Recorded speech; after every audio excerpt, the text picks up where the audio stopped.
Hey everyone, so today's topic for child development is going to be about intellectual development. Now this is there's lots of things to learn for intellectual development involving children, so that's why it is something that tends to come up lots in exams. You may have noticed maybe in your year 9 exams, your year 10 exams, your year 11 mocks, that this is something that comes up quite often. Sometimes examiners like to mix the idea up with different scenarios. So I'll show you at the end of the video what I mean, because I have an exam style question. But I just want to jump into this video and tell you what intellectual development is.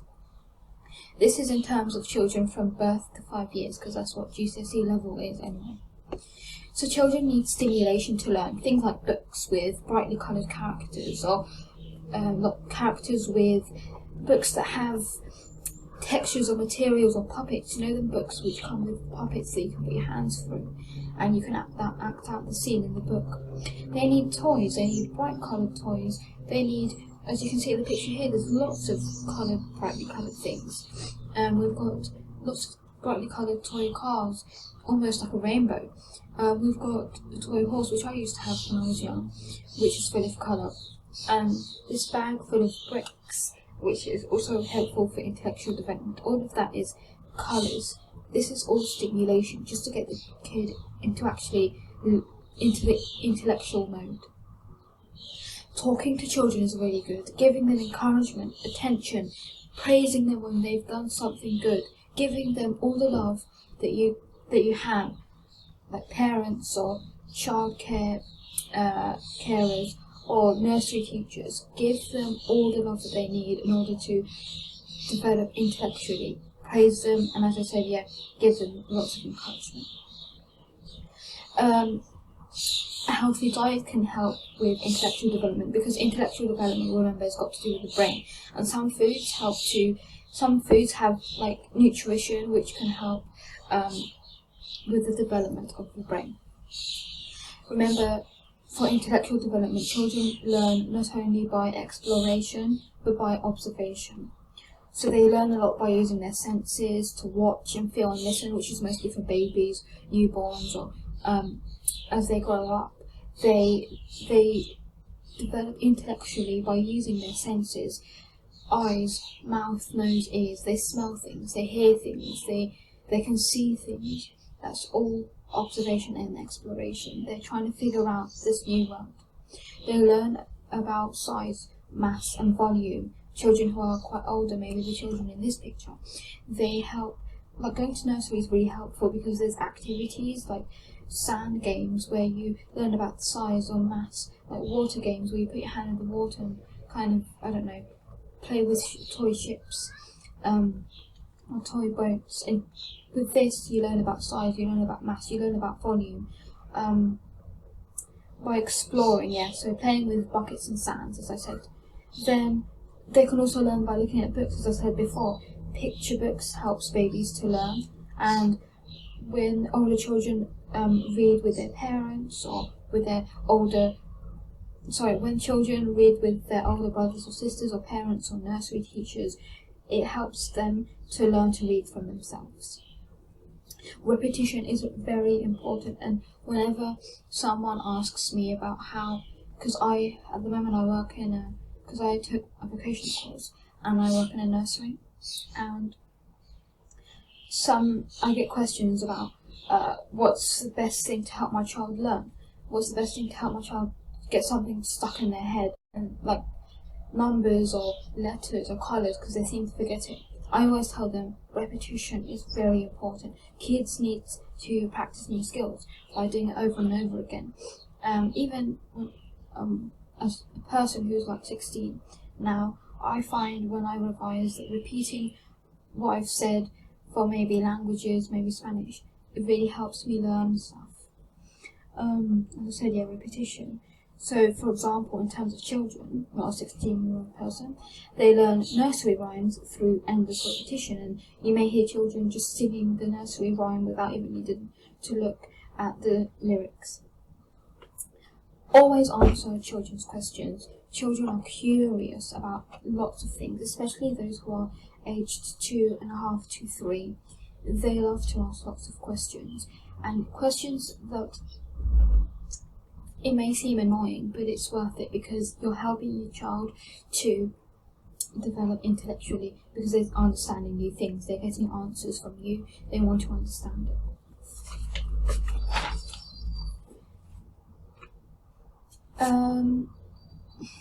And there are different theories for how children learn. Now, I've heard that you don't need to know about this, and it doesn't really state on the learning outcome whether or not you should learn about the theories, but just to be on the safe side, I think it's important to learn about it.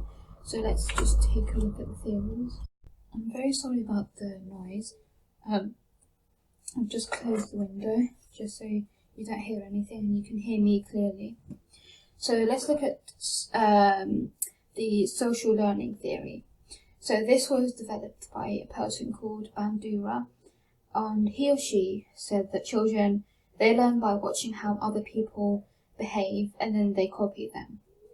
And yeah, they mainly copy adults. They learn loads of things by copying adults who they look up to, who they think they are role models. They think they have high standards. For example, parents. That's why parents should be a good role model for children. We've got the behaviourist theory, which was developed by a person called Skinner, and he or she said that children learn through reinforcement. So that means if they get a reward for doing something like, oh, thank you, or saying please, or giving someone a present or a gift, and if they're praised for that, then they'll be more likely to do it again. They'll say thank you again. They'll make the piece of artwork again that you praise them for. They will, clean their room if you've praised them. So, and then we've got the last theory, the developmentalist theory, and this is PIES theory. And he said that children's development goes through set stages. That's that. To be honest, don't worry about the theories. It isn't something that the specification wants you to learn. So, but here it is anyway, just for you guys to learn in case you are a person who, wants to know everything. But that's that. Don't worry about the theories. But I've said everything that I've said for that. Let's look. There's more things to learn about intellectual development involving communication, concepts, and pre-reading skills. There's lots. It does take a while for children to learn concepts that we as adults or teenagers take for granted, like numbers, counting, understanding the shapes, understanding how to tell the time and all that. What are concepts? And concepts are ideas. Things like temperature, time, the shape, colours, number, volume, mass, and opposites. For children who are 3, they can count to up to 3. For children who are 5, they should be able to count to 10, although this may be a lie because when I was young, I had struggled to counting up to 10, and I always used to stop at 5. So children are different, but mainly children who are 5, they should be able to count to 10. They should be able to, for children who are 5 also, they need to take one away and add one away. They need to understand the idea, taking away and adding one. They need to understand what colour actually is, like blue, pink, orange, red, green. They need to know the names. And this should happen at around the age of 2, which I have noticed because when I did my child study at GCSE level, I was studying a 2-year-old girl, and she was spot on with most of her colours. 3-year-old children should be able to understand time. They need to be distinguishing between the past and the present and the future. They also need to learn about size and volume at that age, and this can be aided by playing with containers of different sizes. Things like shapes and pictures and symbols, these are all aided through the pre-reading skills. Pre-reading skills are very important. They are the skills that a child needs before it can learn to read a book. So things like being able to match similar shapes and objects, like I see a triangle here, a green triangle, and I see another green triangle that goes together. These kind of match and mix games. This is a very important pre-reading skill. Children need to know that a picture of something actually represents the real object. So a picture of a car, a car is something that moves on the road, and maybe the child is on the car most of the time. They need to understand that this picture is something that's what it is in real life. They need to learn that symbols are different from pictures. They stand for something. So, for example, red light means stop, which kind of interlinks with the idea of learning about road safety, about my video that I did before this video about children need to be able to read the red light, which means to stop and not move when there's cars moving. They need to understand the correct order of things. Like a story, you can just make little activities like print out pictures of Cinderella, a storyline of Cinderella, and kind of get the child to order the story in the right order. This will help. Ordering things is important, or just print out separate numbers and tell them what comes first, 1 or 3 or 4. Looking at books, as I said before, reading together with sisters, siblings, adult is something nice to do, and children can, so in terms of drawing and colouring, here we've got some pictures of different drawings from different age groups. So here we've got a 15-month-old, and for 15-month-old children, they tend to scribble back and forth with a crayon held in the fist, which is a palmar grasp. Here, the crayon is held in the fist, as you can see in the first picture, which says 15-month-old. This is called a palmar grasp, and they just scribble back and forth, as you can see in the picture. With an 18-month-old, they do scribbles, but they also start to draw dots, and they use a tripod grasp as well, which is the thumb and 2 fingers, which is normally the right way to hold a pencil or a pen or a crayon.